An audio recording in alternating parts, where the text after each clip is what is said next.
Well, good morning from a glorious May morning here in Cambridge. Today, we're going to be looking at the plug-in solar system that I've had running in this house for the last 10 months. We're going to look into the data. I'm going to show you some of the upgrades that I've made to the system, and we're going to see how much energy it's actually returned and what did we use that energy for.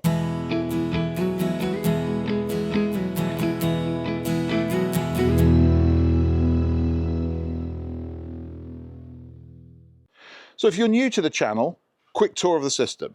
So we have a number of panels attached to our fences, but two of the panels you see on this side of the garden, which are currently generating quite a lot because it's early morning and the sun is landing directly on them. So two on this side of the garden, and then if I spin around, we've got two on the other side of the garden over there behind the hot tub that catch the evening sun. So all four of those go into our stream system, which is located in my office. Now, if you've followed along with this project over the years, you'll know that wiring hasn't been particularly pretty. And I've always been saying, oh, I'll get to it, I'll tidy it up a bit. Well, I've actually been doing something. I've taken the opportunity while we've been sort of sorting out our flower beds, getting everything nice and ready for the summer, to go along and redo all of the cabling in conduit.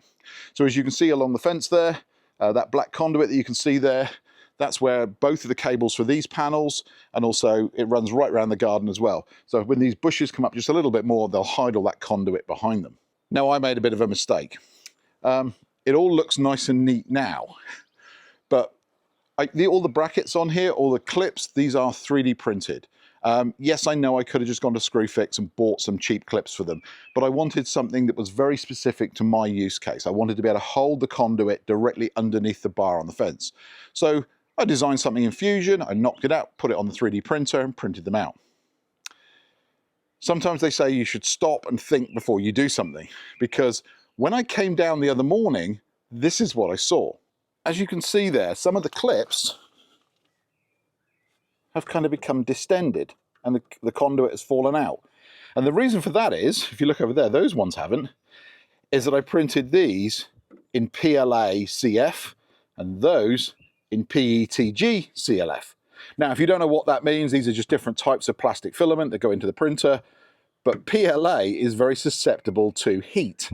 And what's actually happened here is as the sun has shone on this in bright sunlight, then it has just extended, bent itself out, and the cable has dropped out.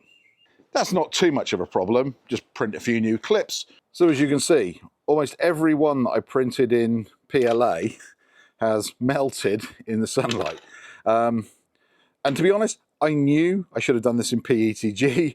I was just rushing and I didn't think it through. So they are all scrap, but now we have nice new PETG clips that hold everything in place.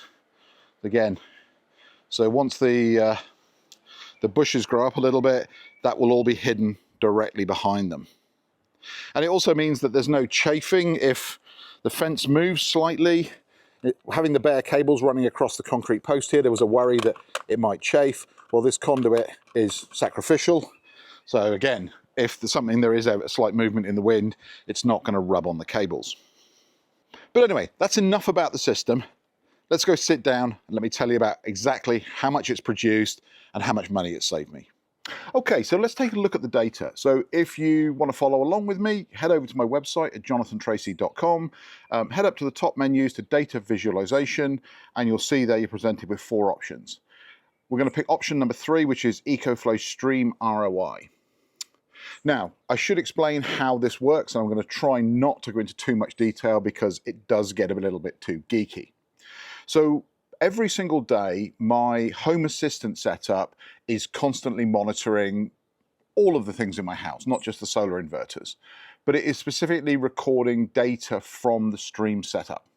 So it's recording how much do the panels generate, how much is stored in the battery, how much does the battery send out to the house. And all of that gets picked up at the end of the day and fed into this dashboard. So if you scroll down, you'll get presented with a number of sort of boxes across the screen. The first one is how much money has this system saved us since the day it was installed. And it's been currently 328 days since it's been installed, and it's saved us £254.33. Now, how do we measure that? Well, I'm trying to simulate here somebody that doesn't have the big system up on the roof. If this is your only system, this is the only solar panels that you've got, how much would it generate? And so what I'm doing here is just saying, this is for every kilowatt hour that we generate, it's a kilowatt hour that we wouldn't have to buy probably at peak rate, because most people use their energy during the peak rates. So that's what the savings are there. Next to that, you'll see the arbitrage savings. So this is where we buy energy at a low rate. So I buy it overnight and I store it in the batteries and I use it to run things in my house. And then solar savings is it's just a split of everything that's not arbitrage is solar savings. That is energy that we've generated directly from the panels behind me.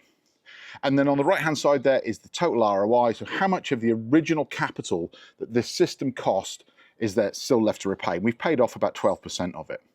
Now you can scroll down and you'll get a year's view, you'll get 25 and 26. And that's because we installed this system at the back end of July in 2025. So if I tap into there, you'll see we've got a little bit in July. And as we go across all the way through 2025, and then I can move on to 2026 there.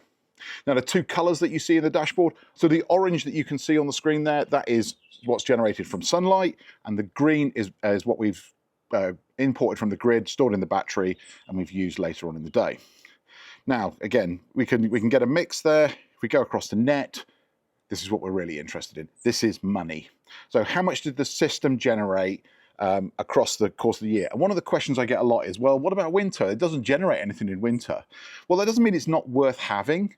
It just means it doesn't generate anywhere near as much as it would in the middle of the summer. So you can see there in January, if we click into January, you can see day by day. But if I go back to the monthly view, let's go to 2026. It saved us £16.76 in January.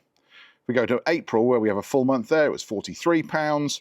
And already into May, we're at £28.86, and we're 2/3 of the way through May. We can get a mix here that shows the percentage of energy that is battery arbitrage. That's, again, buying energy from the grid, storing it in the batteries and using it later, versus what we generate. And obviously, as you can see in January, it's much more heavily set towards the buying from the grid. And as we go through, and we're into May already, we're hardly importing anything from the grid. We're just topping those batteries up. Now again, flow just shows the direction of flow of the energy, and then the ROI tab, this is the one that shows you exactly when you're going to get your money back. So in this case, the entire system, so that's the 6 kilowatts of batteries, plus 4 panels, plus all the wiring and all the other bits and bobs that go with it, came to £2,100. We've paid off £254 of that, means we've got £1,800 left. And its projected payback is now 6 years and 6 months. And that will probably drop a little bit more just as we get closer to the full year, because that means that we'll be able to show you a full year's worth, and it's easier to calculate what it's going to pay off. But I reckon 6 years is probably reasonable.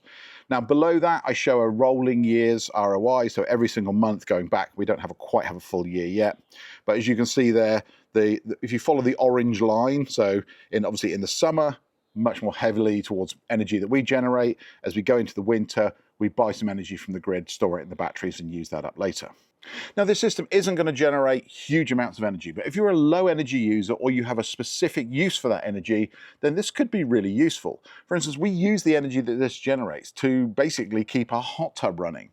The way I can show you that is if I head across to the data visualization menu again and go to solar generation. Now this is all of our solar systems. So this is the stuff that's on the roof, plus the other plug-in system that we've got here. But I'm just going to turn off the SolarEdge system, and I'm going to turn off the power stream. So you can see here, this is the 4 panels connected to the stream system here. And again, this is just how much did it generate. So in 2026, if we head in here to March, well, let's just turn off the last year. But you can see there the peaks of the graph. They're a little bit hard to see on the screen there. Some days it's about 5 kilowatt hours. Some days, an average of about 3. And we're only really into the middle of May. As we get into June and July, that should easily run up to about 6 or 7 kilowatt hours a day. And that is more than enough to keep that hot tub up to temperature. We just we use it in the evening, we let it cool down overnight. We then put 3-4 kilowatt hours of energy into it in the middle of the afternoon. It's ready to use the next evening. So for those that are thinking about getting a plug-in solar system, the thing that makes all of this possible is the battery. Now I know it's very tempting to go, well, I can just start cheap, I can buy the microinverter just like we did in the Hoymiles video, but really the battery is going to make so much of a difference. It's going to allow you to store the energy for when you want to use it, not just push it into the house and potentially let it leak out to the grid, which you won't get paid for. Now, I hope this short video on how much a system like this can generate has been useful. If it has, a like and subscribe would be greatly appreciated. And if I'm lucky, I'll see you back here real soon for another video. Take care. Bye-bye.